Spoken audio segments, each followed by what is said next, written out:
여러분 이 본문을 그냥 보면 좀 부담스럽죠? 생소하고. 그런데 제가 벌써 2년이 되네요. 출애굽기 1장부터 쭉 저희 예배에는 계속 강의를 했거든요. 제가 예전에 목회자 성경연구라고 하는 거기서 박성호 목사님인가? 그분이 이제 출애굽기 강의를 좀 해요. 그래서 그때부터 출애굽기를 공부하기 시작했어요. 공부가 아니라 이제 강의를 설교하면서 같이 이제 성도들하고 같이 읽으면서 이제 쭉 예배를 하기 시작했는데요. 그러면서 이제 한 2년을 왔는데, 왜냐하면 박성 목사님은 이 출애굽기가 성도들이 구원의 과정에 이르는, 우리가 흔히 말하는 뭐 웨슬리가 얘기한 것처럼 여러 가지 은혜를 통해서 하나님이 우리를 부르시고 은혜를 주시고 우리가 회심하고 그다음에 성화되고 하나님께로 가고 이런 과정처럼 출애굽기가 그런 과정이라고 설명을 하셨어요. 저도 조직신학을 전공해가지고 좀 유심히 봤는데 그런 내용이 진짜 있더라고요. 그러면서 우리가 구원의 과정에 대한 성경이 로마서에도 있고 다른 부분에도 좀 조금씩 나오지만 이렇게 출애굽기라고 하는 그 전체 내용이 거기에 어느 부분 다 들어맞는 것이 없구나. 근데 여기 있었구나 라고 하는 것을 깨달으면서 저한테는 좀 잘 맞았어요. 그래서 출애굽기를 같이 공부하면서 설교를 해야 되겠다 생각해서 쭉 하게 됐는데요. 제가 여기서 이 본문 말씀에서 굉장히 많은 은혜를 받았어요. 그래서 이 말씀을 통해서 저의 어떤 가치관이나 기준이 조금 바뀐 게 있어요. 첫 번째, 이 사람을 쳐 죽인 자는 반드시 죽일지라, 이 내용이 아니라 이 두 번째 말씀, 13절에 있는 말씀을 통해서 제가 아는 것들을 깨닫게 됐습니다. 21절 성경 말씀을 보면 이렇게 되어 있습니다. 1절에 보면 내가 백성 앞에 세울 규례는 이것이니 라고 이렇게 시작합니다. 그거는 안 보셔도 되는데요. 하나님께서 우리 백성에게 구원받은, 그러니까 출애굽 과정을 우리가 다 알잖아요. 구원받아서 신의 광야에서 머물고 있는 백성들에게 하나님이 선포하신 말씀이에요. 모세를 통해서. 거기에 내 백성들과 세울 규례다. 그것은 내가 이제 너희들에게 가르치고 너희들이 그것을 따라야 한다라고 하는 그런 둘과의 어떤 언약적인 관계가 있어요. 그러니까 하나님의 백성이기 때문에 내가 그들에게 주는 이야기고 너희들은 이것을 따라야 해 라고 하는 그런 약간의 쌍방에 의해서 이루어지는 계약과 같은 것이죠. 우리 그렇게 알고 있잖아요. 그걸 율법이라고 얘기도 하고 언약이라고 얘기도 하는데 그렇게 시작하는 본문 말씀입니다. 쭉 내용을 좀 보시면 뭐 도움되는 것도 있고 아닌 것도 있고 많이 이렇게 혼란스럽고 그런데 하나님은 포인트가 이 고의적인 것에 있어요.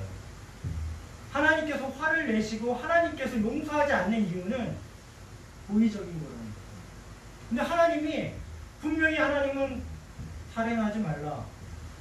12절에 보면 사람을 죽인 자는 반드시 죽여라. 이런 강력한 메시지를 전하고 있음에도 불구하고 나눠진다는 거예요. 뭐냐면 고의적인 것과 고의적이지 않은 것이고 부지불식간에 나의 실수나 내가 알지 못하는 상황에서 내가 벌어진 일들에 대해서와 고의적인 행동에 대해서 하나님이 구분하고 계신다는 거예요. 저는 이것을 묵상하면서 크게 깨닫고 나서 그렇다면 내가 용서하지 못할 게 없다라는 것을 알게 됐어요.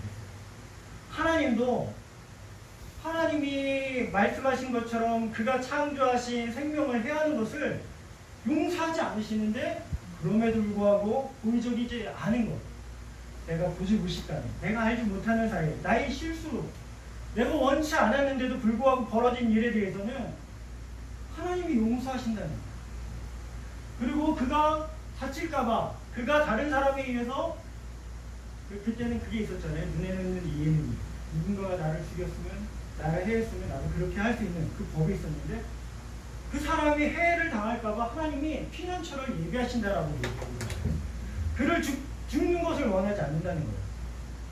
다시 얘기하면 살인이라 할지라도 고의적이 아니라면 하나님은 그를 용서하실 마음이 용서하시고 싶은 마음을 가지고 계신다는 거예요.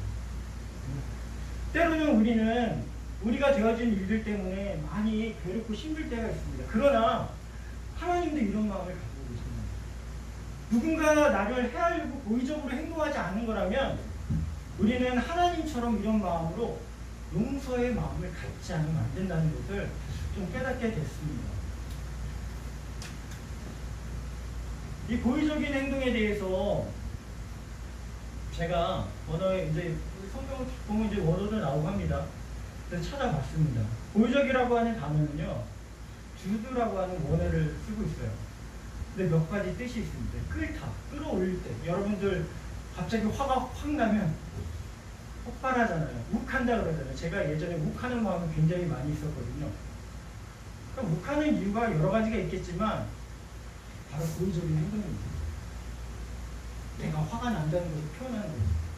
내 마음에 안 든다는 것, 내가 지금 극도로 예민하다는 것을 표현하는 고의적인 행동이 바로 끓다예요. 분노하는 것. 그거 하나님이 싫어하신다는 것을 알고 있어요. 그게 첫 번째 고의적인 행동입니다. 우리 욱하는 거, 그거 하나님이 싫어하시는 거예요.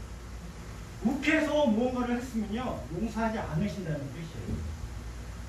두 번째 단어가 이런 것이 있습니다. 교만하게. 뭐 하다예요. 교만하게 부사입니다. 교만하게가 포함된 단어를 이야기하고 있어요. 교만하게 행동한 모든 것을 포함하고 있습니다. 하나님이 고의적으로 보시는 것은요, 교만해서 무엇을 한 것, 교만해서 자랑한 것, 교만해서 잘난 척한 것, 교만해서 어떻게 한 것, 교만해서 어떻게 한 모든 것들을 포함하고 있어요. 그게 하나님 보실 때는 고의적이라는 행동입니다. 결국 그걸로 내가 교만한 마음으로 뭔가를 했다면 용서하지 않는 범주에 속하는 것입니다. 세 번째 이런 단어가 있습니다. 주제넘기. 이것은 하나님의 주권 앞에서 바라보면 주제넘기예요. 우리가 하나님이 이렇게 일을 하시면 저도 굉장히 주제넘게 행동했던 게 많아요. 뭐냐면 너무 마음에 안 들어. 아, 왜 이렇게 하셨을까? 아휴, 왜 이렇게밖에 안 되지? 아, 왜 이렇게 이런 것들. 이게요, 하나님의 계획하시고 뜻하신 일들 가운데 우리가 주제넘게 하나님의 계획을 판단하고 평가하는 행동입니다.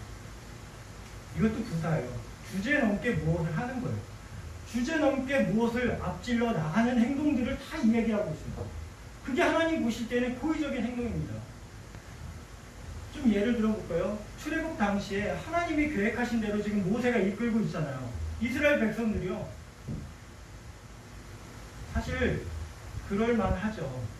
광야로 지금 4군데의 광야를 지나가면서 그들이 매번 불평하고 원망하고 우리의 형편이 애굽에서 종로를 탈 때보다 지금이 더 못하다 이렇게 얘기를 하잖아요. 그럴만도 해요. 그러니까 각 부족들을 세우고요. 거기에 많은 사람들을 딸리게 했을 때 각 촌장들, 각 부족장들은 열받았을 수도 있어요. 한두 명도 아니고 수백 명, 수천 명을 몰고 가면서 한 바퀴를 며칠씩 걸으면 열받겠죠. 근데 하나님의 계획이었잖아요. 거기에서 광야에서 그 하늘에서 물 하나 떨어지지 않는, 그리고 어디에 쉴 만한 그늘이 없는 곳을 지나면서 하나님을 바라보게 하고자 하는 하나님의 계획이었다는 걸 우리 다 알잖아요. 출애굽기를 통해서 우리가 봤어요. 그게 4번이나 이렇게 진행이 되어지거든요. 근데 똑같이 우리는 그렇게 갑니다. 원망하고 불평하죠. 그게 주제넘게. 주제넘게. 하나님의 계획한 것과 하나님의 뜻한 것을 앞질러서 분명히 하나님은 거기서 목마른 것과 배고픈 것과 더운 것을 아셨고 그 다음에 얼마든지 지시하시고 역사하실 수 있었는데 이제 설명하시는 거죠. 이게 하나님이 보실 때는 고의적인 행동입니다. 우리가 그렇게 살아가잖아요. 저는 그런 의미에서는 엄청나게 고의적인 사람입니다. 왜냐하면 어떤 상황들이 내 뜻대로 되지 않거나 계획대로 되지 않을 때 굉장히 힘들어하고 어려워하는 스타일이거든요. 그러니 저는 애초에 고의적으로 태어난 건지도 모르겠어요. 그런 뜻이 있습니다. 그 다음에 4번째가 제일 중요한 건 반역, 지도자에게 반역하는 뜻입니다. 반역의 행동입니다. 하나님께서 고의적이라고 할 때 반역하다는 뜻이 있어요. 그러니까 이 고의적이라고 하는 이 단어가 우리나라 말에서는 이거 많이 알 거예요. 이렇게 쓰여지잖아요. 어떤 일들을 하기 위해서 준비하고 계획한 행동들, 이 모든 것들을 다 포함하고 있어요. 그러나 원어는 조금 다르게 그것과는 좀 결이 다르긴 하지만 우리가 고의적이라고 하는 것은 어떤 것을 준비하고 계획하는 행동, 이런 모든 것들을 포함하고 있어요. 그런 것들을 볼 때 이런 거 있죠. 우리가 그러니까 고의적이라는 단어를 쓸게요. 고의적으로 뭔가 의로운 척, 고의적으로 뭔가 바른 척, 고의적으로 뭔가 착한 척, 고의적으로 뭔가 열심히 하는 척, 고의적으로 뭔가 잘된 것처럼 보여지는 것, 고의적으로 뭔가 나의 잘못을 숨기는 것, 이 모든 것들이 다 포함되는데 그게 뭐냐면 하나님이 보실 때는 반역하는 행동과 같다는 거예요. 우리는 얼마든지 무슨 일을 위해서 사전에 준비하고 행동할 수 있는 모든 것들을 할 수 있어요. 그러나 하나님이 보실 때는 어떤 것들은요, 이 고의적인 행동이 하나님이 보실 때는 반역하는 모습으로밖에 비춰지지 않는 것들도 있다는 거예요. 이 고의라고 하는 단어가 주는 의미가 이렇게 여러 가지 있어요. 그런데 다 부정적으로 하나님이 바라보고 계시고, 그래서 살인도 마찬가지입니다. 욱해서 사람을 죽이기도 하죠. 저 사람이 너무 나보다 못난 것 같고 내 계획대로 안 된 것 같아서 의도적으로 죽이기도 합니다. 주제넘게 다른 사람을 저거 죽여버려 이렇게 말할 수도 있잖아요. 살인이 그런 거잖아요. 그 다음에 나와 반대되는 사람을 죽이기 위해서, 반역하기 위해서 죽이는 경우도 있어요. 그런데 이 고의적이라는 단어가 여기에만 쓰이지 않아요. 출애굽기를 쭉 읽어보면 하나님께서 누군가를 심판하고 누군가를 심판하지 않는 그 근거로 쓰는 단어가 고의적이라는 단어입니다. 고의라고 하는 단어입니다. 일부러 어떤 일을 계획해서 좋지 않은 것들, 하나님 보시기에 좋지 않은 것들을 하는 모든 것이요, 다 하나님 보실 때는 고의적인 행동입니다. 그러나 그렇지 않은 거라면 설령 우리가 사람을 죽였어도 하나님은 우리를 심판하지 않는다는 거예요. 전 거기서 큰 은혜를 받았습니다. 우리가 살아가는 데 있어서요, 이 고의적인 행동들을 많이 묵상하고 그것들을 먼저 생각해서 행동하다 보면 우리 안에 남는 게 있습니다. 그게 뭐냐면 순수성, 진실됨, 이게 남는 거거든요. 웨슬리 목사님이 말하기를 우리가 성화가 되어서 성화 과정에 있으면 뭐가 드러나냐라고 얘기하면 의도가 순수한 것이 드러난다고 했어요. 정반대죠. 고의적인 것과 정반대. 순수한 의도. 다른 사람들은 나에게 순수하게 보지 않을지 모르지만 나는 진짜 순수한 의도를 했어, 이렇게 말하는 사람들 있잖아요. 하나님이 인정하시죠. 나는 진짜 순수한 마음으로 했는데 저 사람들이 나를 삐딱하게 보고 있어요. 괜찮아요. 왜냐하면 하나님은 인정하고 계시기 때문에. 어떤 사람들은 도망가는 자를 쳐 죽이려고 했겠지만 하나님은 도망가서 그를 살리려고 했던 것을 우리는 잘 보게 됩니다.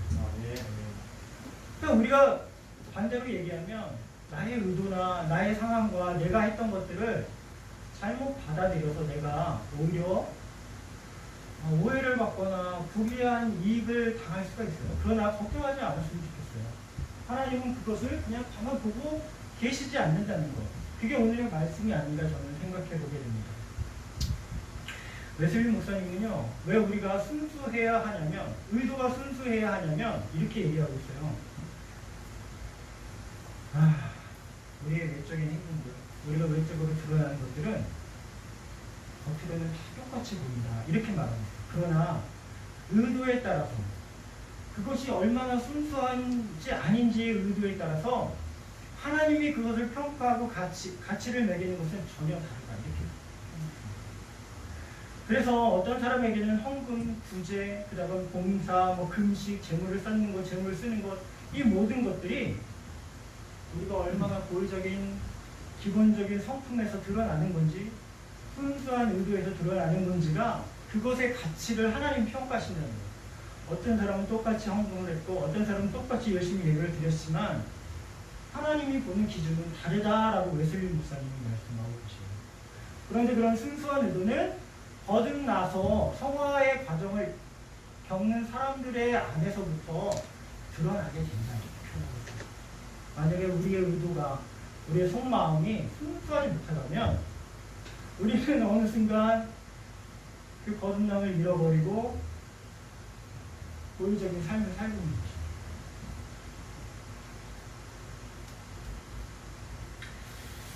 제가 14절까지 얘기했었죠.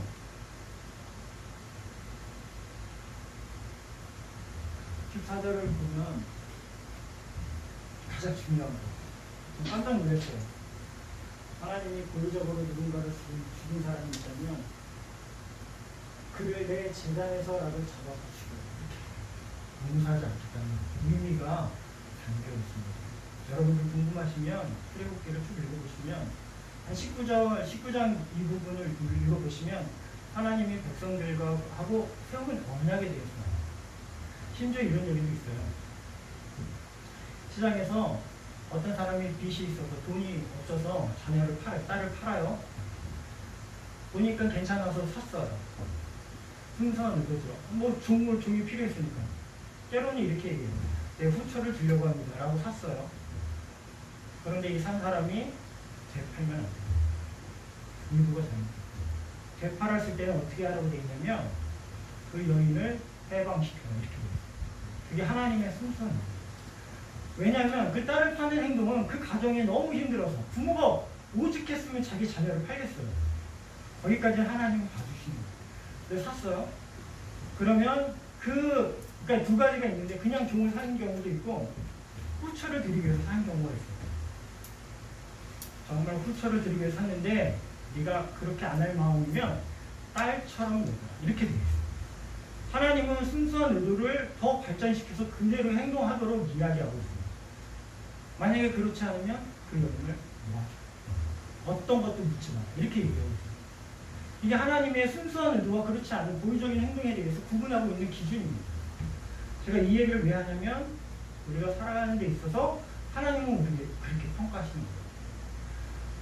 하나님이 우리를 그렇게 평가하시는 것뿐만이 아니라 세상도 그렇게 평가하고 있어요.